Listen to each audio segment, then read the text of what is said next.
بسم الله الرحمن الرحيم ياسين والقرآن الحكيم إنك لمن المرسلين على صراط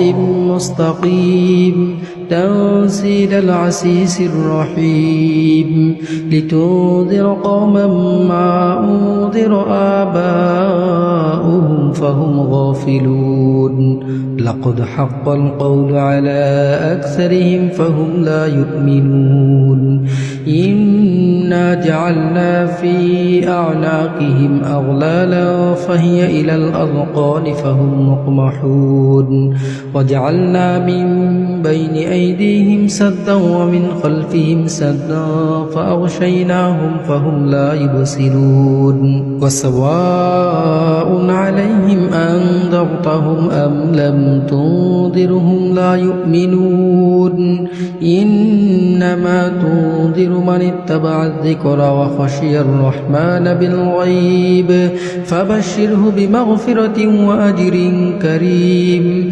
إنا نحن نحيي الموتى ونكتب ما قدموا وآثارهم وكل شيء أحصيناه في إمام مبين واضرب لهم مثلا أصحاب القرية إذ جاءها المرسلون إذ أرسلنا إليهم اثنين فكذبوهما فعززنا بثالث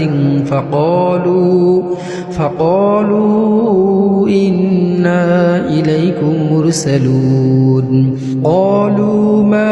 أنتم إلا بشر مثلنا وما أنزل الرحمن من شيء إن أنتم إلا تكذبون قالوا ربنا يعلم إنا إليكم لمرسلون وما علينا إلا البلاغ المبين قالوا إنا تطيرنا بكم لئن لم تنتهوا لنرجمنكم وليمسنكم منا عذاب أليم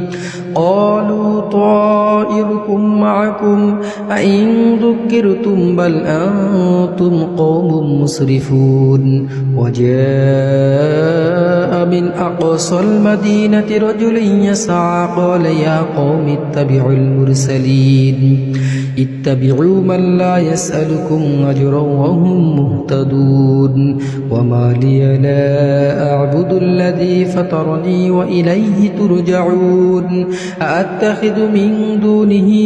آلهة إن يرد الرحمن بضر لا تغني عني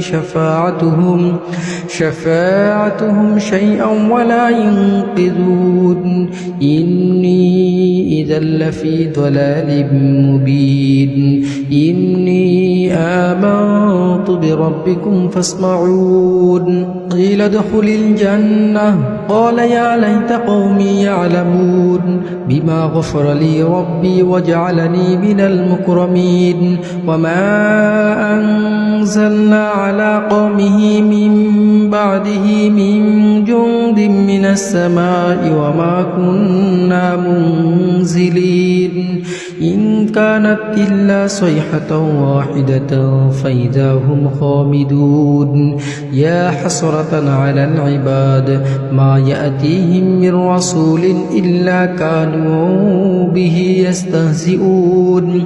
ألم يروا كم أهلكنا قبلهم من القرون أنهم إليهم لا يرجعون وإن كل لما جميع لدينا محضرون وآية لهم الأرض الميتة أحييناها وأخرجنا منها حبا فمنه يأكلون وجعلنا فيها جنات من نخيل وأعناب وفجرنا فيها من العيون ليأكلوا من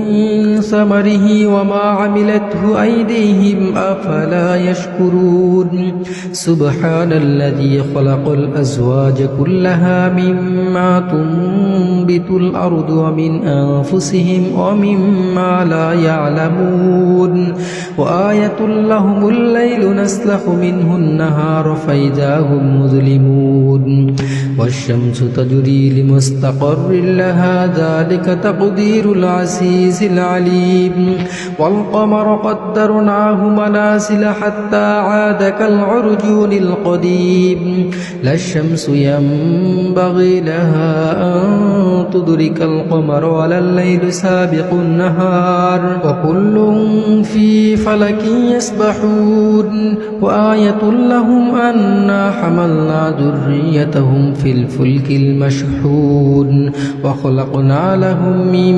مثله ما يركبون وإن نشأ نغرقهم فلا صريخ لهم ولا هم ينقذون إلا رحمة منا ومتاعا إلى حين وإذا قيل لهم اتقوا ما بين أيديكم وما خلفكم لعلكم ترحمون وما تأتيهم من آية من آيات ربهم إلا كانوا عنها معرضين وإذا قيل لهم أنفقوا مما رزقكم الله قال الذين كفروا للذين آمنوا أنطعم من لو يشاء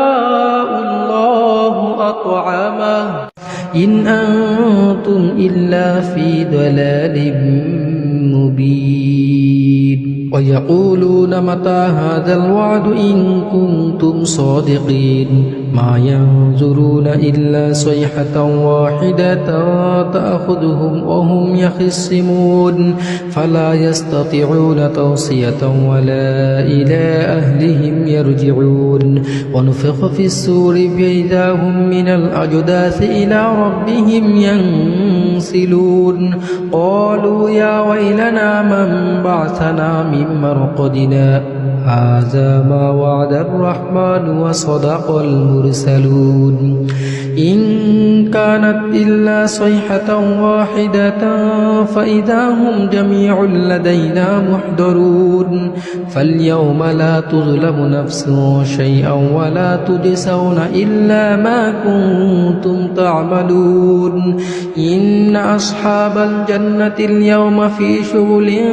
فاكهون هم وأزواجهم في ظلال على الأرائك متكئون لهم فيها فاكهة ولهم ما يدعون سلام قولا من رب رحيم وامتازوا اليوم أيها المجرمون ألم أعهد إليكم يا بني آدم ألا تعبدوا الشيطان إنه لكم عدو مبين وأن اعبدوني هذا صراط مستقيم ولقد أضل منكم جبلا كثيرا أفلم تكونوا تعقلون هذه جهنم التي كنتم توعدون اصلوها اليوم بما كنتم تكفرون اليوم نختم على أفواههم وتكلمنا أيديهم وتشهد أرجلهم بما كانوا يكسبون ولو نشاء لطمسنا على أعينهم فاستبقوا الصراط فأنى يبصرون ولو نشاء لمسخناهم على مكانتهم فما استطاعوا مضيا ولا يرجعون ومن نعمره ننكسه في الخلق أفلا يعقلون وما علمناه الشعر ما ينبغي له إن هو إلا ذكر وقرآن مبين لينذر من كان حيا ويحق القول على الكافرين أولم يروا أنا خلقنا لهم مما عملت أيدينا أنعاما فهم لها مالكون وذللناها لهم فمنها ركوبهم ومنها يأكلون ولهم فيها منافع ومشارب أفلا يشكرون واتخذوا من دون الله آلهة لعلهم ينصرون لا يستطيعون نصرهم وهم لهم جند وأنتم محضرون